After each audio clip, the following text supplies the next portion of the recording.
Genesis 19, Lot welcomes the two angels into his home, and there came two angels to Sodom at even, and Lot sat in the gate of Sodom, and Lot seeing them rose up to meet them, and he bowed himself with his face toward the ground, and he said, Behold now, my lords, turn in, I pray you, into your servant's house, and tarry all night, and wash your feet, and ye shall rise up early and go on your ways. And they said, Nay, but we will abide in the street all night. And he pressed upon them greatly, and they turned in unto him, and entered into his house. And he made them a feast, and did bake unleavened bread, and they did eat.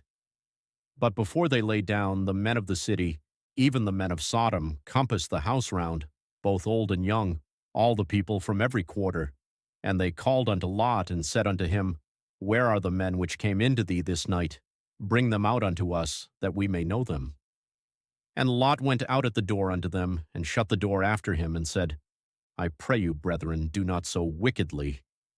Behold, now I have two daughters which have not known man. Let me, I pray you, bring them out unto you, and do ye to them as is good in your eyes. Only unto these men do nothing. For therefore came they under the shadow of my roof.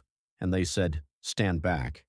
And they said again, This one fellow came in to sojourn, and he will needs be a judge. Now will we deal worse with thee than with them. And they pressed sore upon the man, even Lot, and came near to break the door. But the men put forth their hand, and pulled Lot into the house to them, and shut to the door. And they smote the men that were at the door of the house with blindness, both small and great, so that they wearied themselves to find the door. And the men said unto Lot, Hast thou here any besides, son-in-law, and thy sons, and thy daughters, and whatsoever thou hast in the city, bring them out of this place. For we will destroy this place, because the cry of them is waxen great before the face of the Lord, and the Lord hath sent us to destroy it. And Lot went out, and spake unto his sons-in-law, which married his daughters, and said, Up, get you out of this place, for the Lord will destroy this city. But he seemed as one that mocked unto his sons-in-law, and when the morning arose, then the angels hastened Lot, saying, Arise, take thy wife and thy two daughters which are here, lest thou be consumed in the iniquity of the city.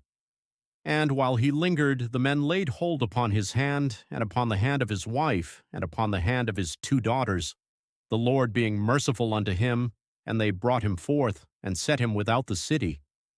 And it came to pass, when they had brought them forth abroad, that he said, Escape for thy life. Look not behind thee, neither stay thou in all the plain. Escape to the mountain, lest thou be consumed. And Lot said unto them, O, not so, my lord. Behold now, thy servant hath found grace in thy sight, and thou hast magnified thy mercy, which thou hast showed unto me in saving my life. And I cannot escape to the mountain, lest some evil take me, and I die. Behold now, this city is near to flee unto, and it is a little one.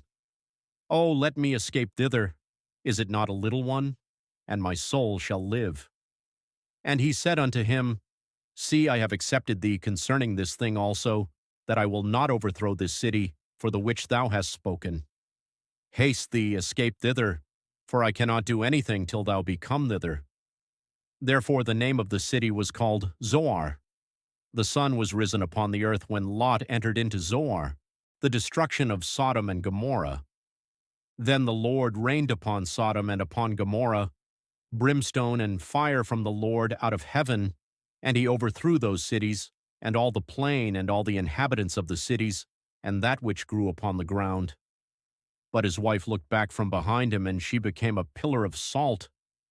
And Abraham gat up early in the morning to the place where he stood before the Lord, and he looked toward Sodom and Gomorrah, and toward all the land of the plain, and beheld, and, lo, the smoke of the country went up as the smoke of a furnace. And it came to pass, when the Creator destroyed the cities of the plain, that the Creator remembered Abraham, and sent Lot out of the midst of the overthrow, when he overthrew the cities in the which Lot dwelt. And Lot went up out of Zoar, and dwelt in the mountain, and his two daughters with him, for he feared to dwell in Zoar, and he dwelt in a cave, he and his two daughters. And the firstborn said unto the younger, Our father is old, and there is not a man in the earth to come in unto us after the manner of all the earth. Come, let us make our father drink wine, and we will lie with him, that we may preserve seed of our father. And they made their father drink wine that night. And the firstborn went in and lay with her father, and he perceived not when she lay down, nor when she arose. And it came to pass on the morrow that the firstborn said unto the younger, Behold, I lay yesternight with my father. Let us make him drink wine this night also, and go thou in and lie with him, that we may preserve seed of our father. And they made their father drink wine that night also. And the younger arose and lay with him, and he perceived not when she lay down, nor when she arose. Thus were both the daughters of Lot with child by their father. And the firstborn bare a son, and called his name Moab. The same is the father of the Moabites unto this day. And the younger, she also bare a son, and called his name Ben-Ami. The same is the father of the children of Ammon unto this day.